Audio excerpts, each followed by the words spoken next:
नमस्कार मंडळी, स्वागत आहे तुमचं माझ्या अजून एका व्हिडिओमध्ये। आणि संक्रांत जवळ येत आहे त्यामुळे मेहंदीचा पॅक लावणं ह्या त्या गोष्टी आता बायकांच्या चालू होतात। मी सुद्धा मेहंदीचा पॅक बनवायला घेतलाय, म्हटलं चला तुमच्यासोबतही शेअर करावं।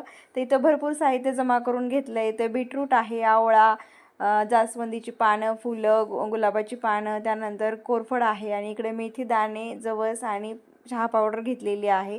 तर हे जे सगळं साहित्य आहे त्याला शिजवायचं आहे। त्यासाठी लोखंडी कढईमध्ये थोडंसं पाणी टाकून घेतलंय आणि आता हे जे सगळं साहित्य आहे ते आपल्याला मिक्सरच्या भांड्यामध्ये फिरवून घ्यायचं आहे। मिक्सरच्या भांड्यामध्ये फिरवल्याच्या नंतर ते बारीक झाल्यानंतर ना त्याचं जे अर्क आहे पाण्यामध्ये चांगलं उतरतं आणि लवकर शिजला पण जातं।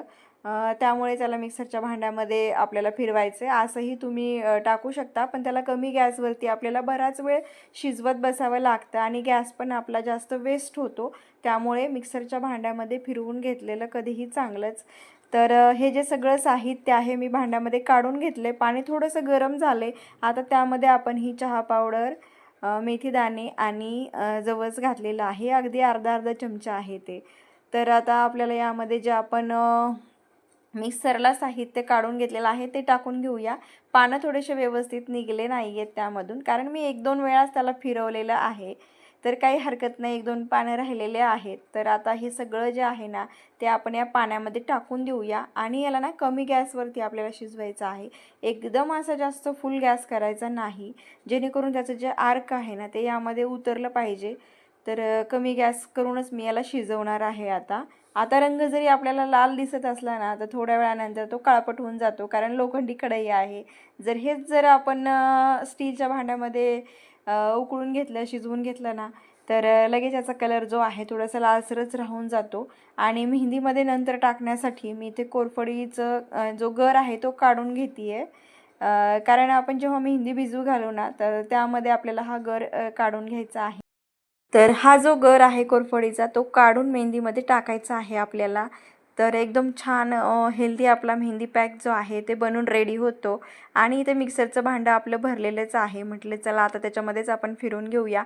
आणि असं जर आपण हा गर मॅश करायला गेलो ना की तो लवकर होत नाही आहे, आणि मिक्सरच्या भांड्यामध्ये फिरवलं ना की लवकर होऊन जातो। तर अशा पद्धतीनं ना सगळा गर जो आहे कोरफडीचा तो आपल्याला काढून घ्यायचा आहे।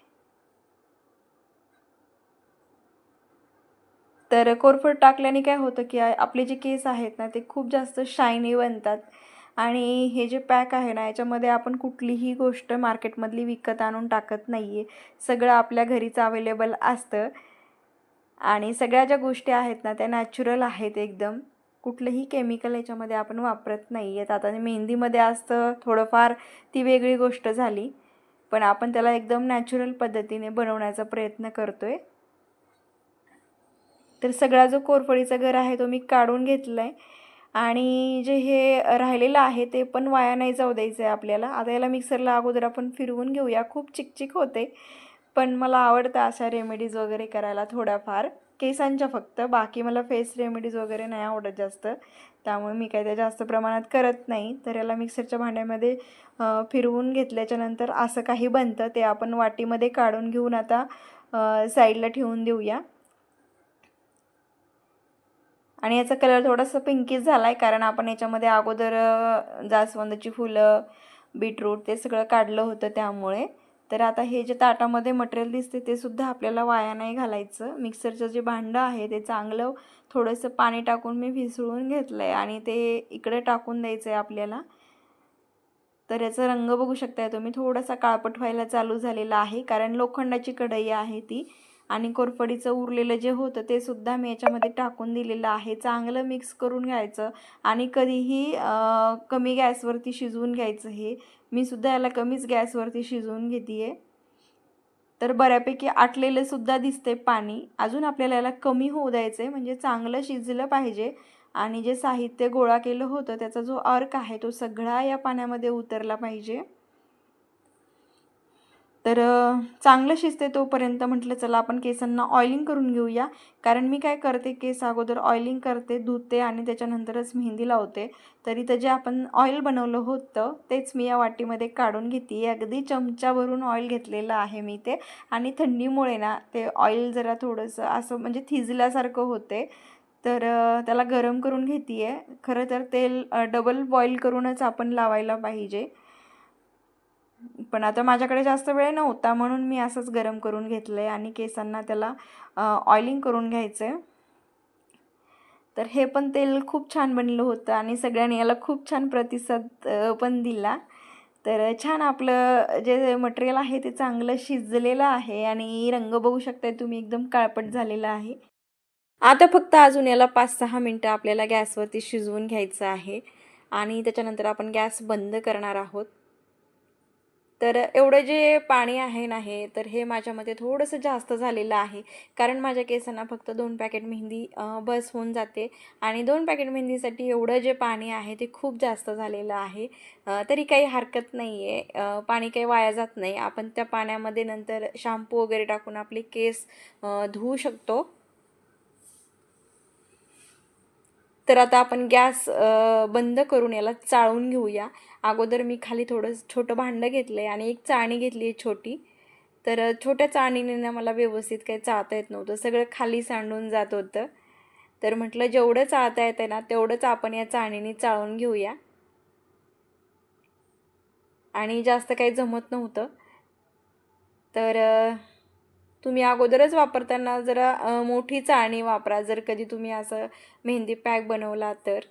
आणि मी आता या ठिकाणी मोठी चाळणी वापरायला घेणार आहे, कारण छोट्या चाळणीने सगळं जिकडे तिकडं सांडून जाते. तर ही माझी पुरण वाटायची चाळणी आहे, तीच मला दिसली समोर. म्हटलं तिनं चाळून घेऊया. आता सगळं जे आहे ते चाळणीमध्ये टाकून घ्यायचं आणि व्यवस्थित याला गाळून घ्यायचं आहे. तर कढईचा सुद्धा रंग बदललेला आहे, माझ्या कढईसुद्धा एकदम काळपट दिसतीये.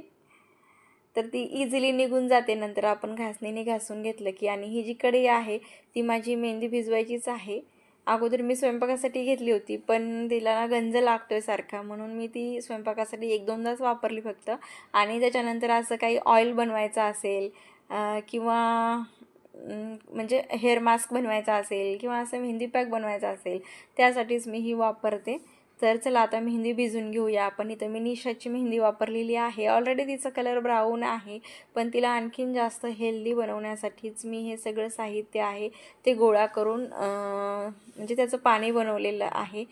तर इथं मी 2 जे पाऊच आहेत ते कट करून घेतलेत आणि त्याच कढईमध्ये आता मी इथं मेहंदी भिजत घालणार आहे. तर मला जे एवढीच मेहंदी लागते बघा माझ्या केसांना, थोडेसे पातळ आहेत. त्यामुळे आता जे कोरफडीचं गर आपण काढून घेतलं होतं मिक्सरच्या भांड्यामधून, ते मी इथं याच्यामध्येच टाकून दिले.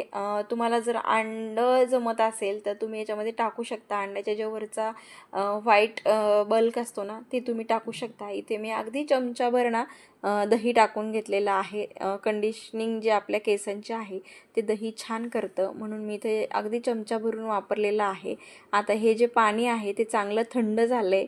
तर थोडं थोडं करून मी पाणी या मेहंदीमध्ये टाकून घेते आहे आणि मिक्स करून घेते आहे. गुठळ्या झाल्या नाही पाहिजे याच्या.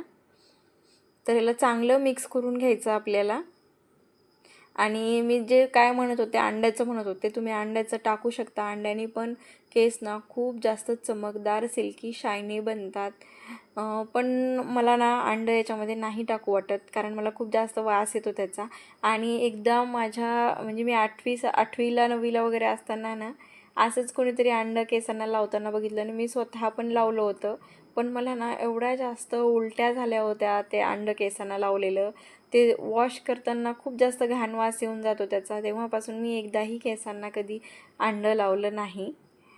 तर कोणी कोणी टाकतं ह्या पॅकमध्ये सुद्धा, पण ते वास ज्यांना सहन होत असेल त्यांनीच टाका, ज्यांना नाही होत उगाच उलट्या करत बसायचं काम आहे. त्यामुळे आपलं दही किंवा कोरफडीचं जे गर काढून घेतला होता आपण, तसा जरी टाकला तरीही चालतं. तेवढेच केस सिल्की आणि शायनी बनतात. तर थोडं थोडं पाणी करून जे आहे ते टाकते आहे मी यामध्ये. आणि मेहंदी जी आहे ना ती आपल्याला 4-5 तास भिजवून ठेवायची आहे. तुमच्याच्याने जर शक्य असेल तर त्याला रात्रभरसुद्धा ठेवू शकतात भिजवून. जर रात्रभर ठेवली तर आणखीनच छान. पण आता माझ्याकडे जास्त वेळ नाही आहे. मी आता सकाळी सगळे कामं जे सोडून आहे ते मेहंदीच भिजवायला घेतलेली आहे अगोदर.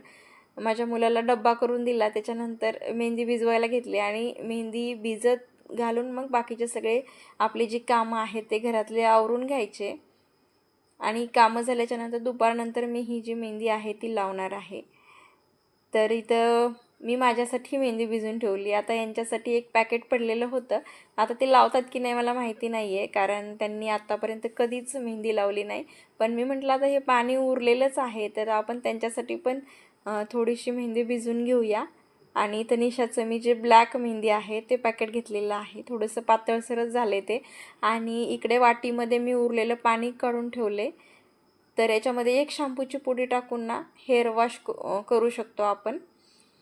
तर चला आता मेहंदीला भिजू घालून आपल्याला 4-5 तास झालेले आहेत आणि बाकी सगळी कामं आवरून घेतली आणि इथं मेहंदी लावायला घेतलेली आहे मी. तर हे बघा याचा रंग असा झालेला आहे. चांगली चमच्याने मिक्स करून घ्यायची.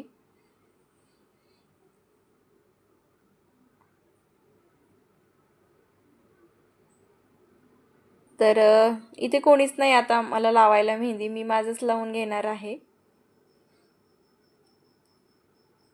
तर केसांचे दोन्ही साईडनी म्हणजे 2 भाग करून घ्यायचे आणि व्यवस्थित मेहंदी लावून घ्यायची. मला तर काही एवढी व्यवस्थित लावून घेता नाही आली, तरी पण मी प्रयत्न केलेला आहे की सगळ्या मुळापर्यंत मेहंदी लागली पाहिजे केसांना. तर इथं मस्त उन्हाला बसून मी मेहंदी आहे ती लावून घेते.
आता चांगली मेहंदी लावून झालेली आहे आणि पुढे जिथे आपल्याला दिसतंय की लागली नाही आहे तिथं व्यवस्थित लावून घ्यायची. आणि मी कॅरीबॅग वगैरे काही बांधली नव्हती, तशीच वाळू दिली. त्याच्यानंतर इथं केस वॉश केलेले आहेत. मेहंदी 4-5 तास केसांनाच ठेवली होती. आता संध्याकाळचे 8 वाजलेले आहेत. तर मी मस्त मेहंदी धुवून काढली आणि तशीच ठेवली होती रात्रभर. आणि नंतर परत रात्री मी थोडंसं तेल लावून घेतलं आणि त्याच्यानंतर सकाळी इथं केस धुतलेले आहेत. तर बघू शकताय तुम्ही कसा रंग आलेला आहे केसांना आणि केस किती सिल्की आणि शायनी बनलेले आहेत. इझिली गुंता जो आहे ना तो केसांमधला माझा निघलेला आहे. मला तर खूप जास्त छान वाटत होतं. तर तुम्हाला कसा वाटला माझा मेहंदीचा हा पॅक नक्की कमेंट्समध्ये सांगा. तर चला व्हिडिओला ते सेंड करते. बाय.